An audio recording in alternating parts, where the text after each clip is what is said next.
நடிகர் ரவி மோகன் இப்போ ஆர்த்தியை பிரிந்து விவாகரத்து வழக்கும் இப்போ போயிட்டு இருக்கு. இதை தொடர்ந்து தான் கெனிஷாவுடன் இவர் ரிலேஷன்ஷிப்ல இருந்ததான் சொல்லப்பட்டுச்சு. ஆனா கெனிஷாவும் இவரை விட்டு பிரிஞ்சு போயிட்டாங்க. இப்படி சோஷியல் மீடியால விமர்சனங்கள்னு பல பிரச்சனைகளை தொடர்ந்து சந்திச்சுட்டு தான் இருந்தாரு ரவி மோகன்.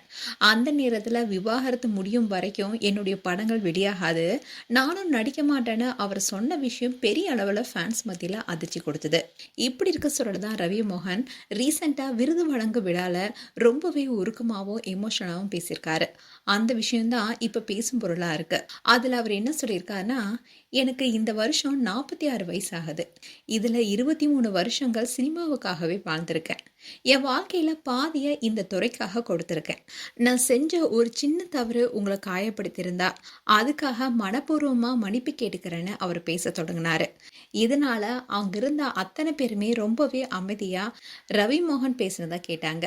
அவர் அப்போ என்ன சொன்னார்னா, சினிமா விட்டு நான் போக போறேன்னு சொன்னதுமே அதை மட்டும் சொல்லாதுன்னு இந்த துறையில இருக்கிற பலரும் என்கிட்ட சொன்னாங்க. அந்த வார்த்தையை நான் வேதவாக்காவே நான் எடுத்துக்கிட்டேன். உங்க முன்னாடி மண்டிட்டு மன்னிப்பு கேட்டுக்கிறேன். சினிமாவுக்கும் என்னை நம்பிய ரசிகர்களுக்கும் நான் ஒரு நாளுமே துரோகம் செய்ய மாட்டேன்னு ரொம்பவே உருக்கமா பேசியிருக்காரு. அதோட நான் திரும்பி வருவேன், அதுவும் கராத்தே பாபுவாக திரும்பி வருவேனோ.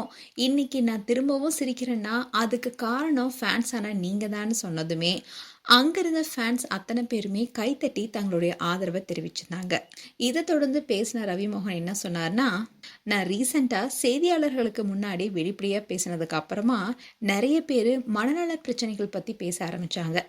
உங்களால் நாங்களும் மனம் திறந்து பேசுகிறோன்னு என்கிட்ட சொன்னாங்க. அதை கேட்கும் போது சந்தோஷமாக இருக்குன்னு ரொம்பவே மகிழ்ச்சியுடன் பேசியிருந்தாரு. இந்த வீடியோ தான் இப்போ சோஷியல் மீடியாவில் வைரலாயிட்டு வருது.